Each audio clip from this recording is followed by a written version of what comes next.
माँ की ममता।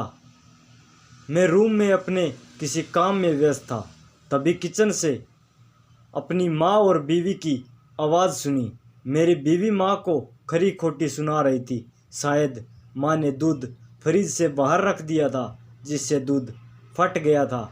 माँ बस यही कह रही थी कि उसने गलती से दूध बाहर छोड़ दिया, और मेरी बीवी उन्हें डांटे लगा रही थी क्योंकि उसे मेरे लिए चाय बनाना था, पर दूध फटी देख वो बौखला गई थी। मैं ये सब सुन रहा था, पर काम में व्यस्त के कारण अपने काम में लग गया। ये कोई नई बात नहीं थी। सुलेखा की आदत सी हो गई थी माँ को खड़ी खोटी सुनाना। मैं भी सुलेखा की देखा देखी में कभी कभी माँ को डांट दिया करता था, और हमेशा उन दोनों के बीच में सुलेखा का ही पक्ष लेता और माँ को डांट देता था। आज जब मैं 3 दिन बाद घर आया तो माँ मेरे पास आकर अपने आंचल से मेरे मुँह को पोंछते हुए बोली, बेटा खाना लगा दूँ? दूर से आया है, थक गया होगा, ला अपने पैर जूते उतार देती हूँ। मैं चुपचाप माँ को देख रहा था और वो मेरे जूते को उतार रही थी। मैंने माँ से पूछा, सुलेखा कहाँ है? तो उसने कहा, वो तो अभी अभी बाहर गई है, मुझे बताई कि तुम कुछ देर में आने वाले हो, और कहकर चली गई। सुलेखा अपने माँ को देखने गई थी। उसने मुझे पहले ही बताया था उसके माँ की तबीयत खराब है, पर मुझे समझ में नहीं आ रहा था कि वो मेरे साथ भी तो जा सकती थी। मैं 3 दिन के बाद आया हूँ, पर वो मुझसे मिलने को भी नहीं रुकी। यही सब मेरे दिमाग में चल रहा था। तब तक माँ ने खाना लगा दिया था। माँ ने मुझे आवाज़ दिया, बेटा मुँह हाथ धो लो, खाना लगा दिया है। मैं खाना खा के बिस्तर पर लेट गया, पर नींद नहीं आ रही थी।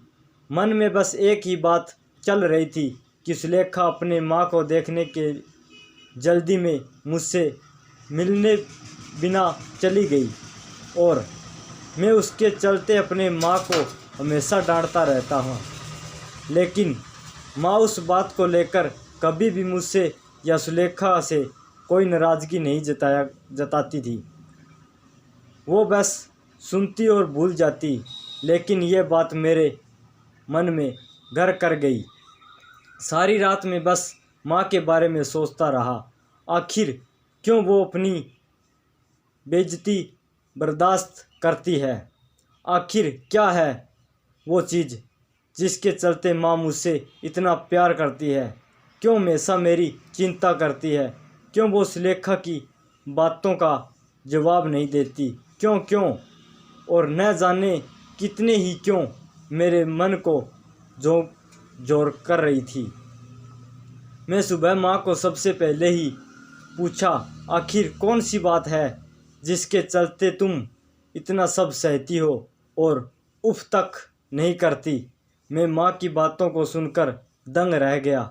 आज मुझे पता चल गया उस क्यों का कारण क्या है।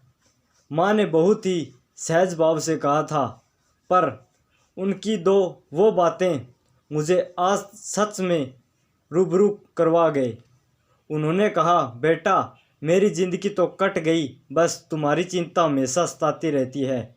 मैं 2-4 दिन की मेहमान हूँ, पर मेरे चलते हुए दोनों में अनबन ना हो, यही भगवान से दुआ करती हूँ।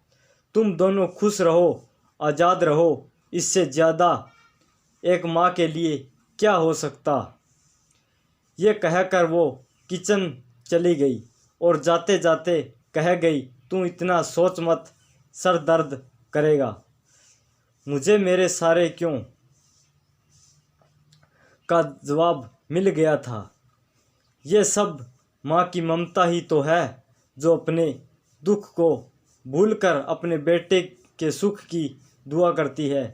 ये माँ की ममता ही थी जो मुझ जैसे पापी को भी मिल जाती है। यही एक ईश्वरीय वरदान है जो हर किसी के नसीब में होता है। सब मेरी तरह कई ऐसे हैं जो उस ममता की कीमत नहीं जानते।